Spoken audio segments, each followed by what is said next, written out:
سن 40 ہجری سے لے کر سن 60 ہجری تک حضرت معاویہ رضی اللہ تعالیٰ عنہ نے امارت کی ہے اور امیر المؤمنین بنے ہیں، اور 62,64,000 مربع میل پر اتنے عرصے میں اسلام کا پرچم لہرایا ہے۔ اور سن 40 ہجری سے سن 60 ہجری تک حضرت حسن حضرت حسین رضی اللہ تعالیٰ عنہما اور ان کے ساتھ جو اور دیگر فوجی ساتھی تھے اور جو بھی تھے، ان سب نے حضرت امیر معاویہ رضی اللہ تعالیٰ عنہ کی امارت کو تسلیم کیا، اور تسلیم کر کے آپ کے زیر سائے آپ کی رعایا میں بھی رہے ہیں، اور آپ کے مقرر کردہ جو گورنر تھے ان کے پیچھے نمازیں بھی ادا کی ہیں۔ سن 40 ہجری سے سن 60 ہجری تک نہ حضرت حسن رضی اللہ تعالیٰ عنہ نے کبھی حضرت حسین رضی اللہ تعالیٰ عنہ کے، یا نہ حضرت حسین رضی اللہ تعالیٰ عنہ نے حضرت حسن رضی اللہ تعالیٰ عنہ نے کبھی بھی حضرت معاویہ رضی اللہ تعالیٰ عنہ کے خلاف کوئی زبان نکالی ہو یا کوئی شکوہ زبان پر لایا ہو، کبھی نہیں ہوا، کوئی روایت نہیں ہے، کوئی بات نہیں ہے۔ سن 60 ہجری تک ان دونوں بھائیوں نے جو حسنین کریمین تھے، انہوں نے حضرت امیر معاویہ رضی اللہ تعالیٰ عنہ کے رعایا میں بھی رہے ہیں، اور ان کے جو ہے نا وہ مقرر کردہ جو حکم اور مروان تھے، باقی جتنے بھی تھے، ان کے پیچھے نمازیں بھی ادا کی ہیں اور کبھی شکوہ نہیں لایا۔ سن 60 ہجری میں جب حضرت معاویہ رضی اللہ تعالیٰ عنہ کا انتقال ہو گیا، وفات ہو گئی، تو اس کے بعد یزید جب تخت پر آیا، یزید کو جب خلافت ملی، تو اس وقت جتنے بھی گورنر تھے ان سب کو خط لکھے گئے کہ آپ آئیں اور آ کر یزید کے ہاتھ پر بیعت کریں اور اس کو امیر تسلیم کریں۔ وہاں جب سب گورنروں کو جہاں پہ دنیا میں تھے سب کو خط پہنچے، تو وہاں پہ خط مدینہ میں بھی گئے، حضرت حسین رضی اللہ تعالیٰ عنہ کو بھی گئے، حضرت حسن رضی اللہ تعالیٰ عنہ کو بھی گئے، اور جب ان کو خط گئے تو انہوں نے پھر وہ خط پڑھا اور پڑھ کر ان کو کہا کہ آپ ایسے کریں کہ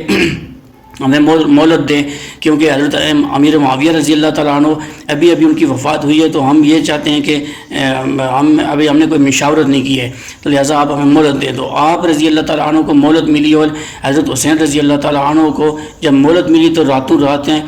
موقع سے فائدہ جانتے ہوئے آپ مدینہ سے مکہ کی طرف ہجرت کر کے آگے، مدینہ چھوڑ کر مکہ کی طرف آگے، حضور کا جو حضور کا شہر تھا اس کو چھوڑا اور مکہ کی طرف آگے۔ جب مکہ میں حضرت حسین رضی اللہ تعالیٰ عنہ پہنچے تو پھر کوفے کے جو کوفی تھے، جو حضرت علی رضی اللہ تعالیٰ عنہ کو جنہوں نے حضرت علی رضی اللہ تعالیٰ عنہ کے ساتھ بھی غداری کی تھی، اور انہوں نے کوفے میں حضرت علی رضی اللہ تعالیٰ عنہ کو شہید کیا تھا، یہی کوفی تھے، اور ان کوفیوں نے پھر خط لکھے حضرت حسین رضی اللہ تعالیٰ عنہ کو، اور خط لکھ کر 18,000 کے قریب خط لکھ کر بلایا کہ آپ آئیں اور آپ کی امامت میں اقتدا کریں گے اور آپ کی امارت تسلیم کریں گے، اور پھر غنیمت جان کے کہ ہم جو ہے نا مثلاً یہ کہ حضرت حسین رضی اللہ عنہ آئیں اور ان کو ہم استعمال کر کے مسلمانوں کے خلاف جنگ کریں۔ اور ان کو پھر خط لکھ کے بلا کر پھر غداری کی، اور بلانے کا مقصد یہ تھا کہ آئیں اور آپ کو امام بنائیں اور آپ کی امارت میں ہم چلیں، آپ کی اقتدا میں چلیں اور یزید کے خلاف ہم جنگ کریں۔ جب حضرت حسین رضی اللہ تعالیٰ عنہ کو یہ خط ملے تو آپ رضی اللہ تعالیٰ عنہ نے فیصلہ کر لیا کہ میں کوفہ کی طرف جاؤں گا۔ جب کوفہ کی طرف جانے کا فیصلہ کیا تو اس وقت بہت سارے مسلمانوں نے، بہت سارے جلیل القدر صحابہ نے آپ کو منع کیا کہ یہ آپ کے والد صاحب کے قاتل ہیں، انہوں نے غداری کی ہے، لہٰذا آپ ایسے کریں کہ آپ نہ جائیں۔ پھر اسی اثنا میں حضرت حسین رضی اللہ تعالیٰ عنہ نے کہا کہ میں نے فیصلہ کر لیا ہے، میں جاؤں گا، اتنے خط ہیں مجھے بلا رہے ہیں۔ تو جب فیصلہ کیا، جب نکلے 8 ذی الحجہ کو حضرت حسین رضی اللہ تعالیٰ عنہ نے سفر کا آغاز کیا، اس وقت عبداللہ ابن عباس رضی اللہ تعالیٰ عنہ جو حضور صلی اللہ علیہ وسلم کے صحابی بھی ہیں اور حضور صلی اللہ علیہ وسلم نے ان کے لیے دعا بھی کی ہے، اور پھر وہ ان کو بہت سارے مرتبے حاصل ہیں، انہوں نے آ کر حضرت حسین رضی اللہ تعالیٰ عنہ کے گھوڑے کی لگام پکڑی اور کہا کہ آپ جو ہے نا نہ جائیں، مجھے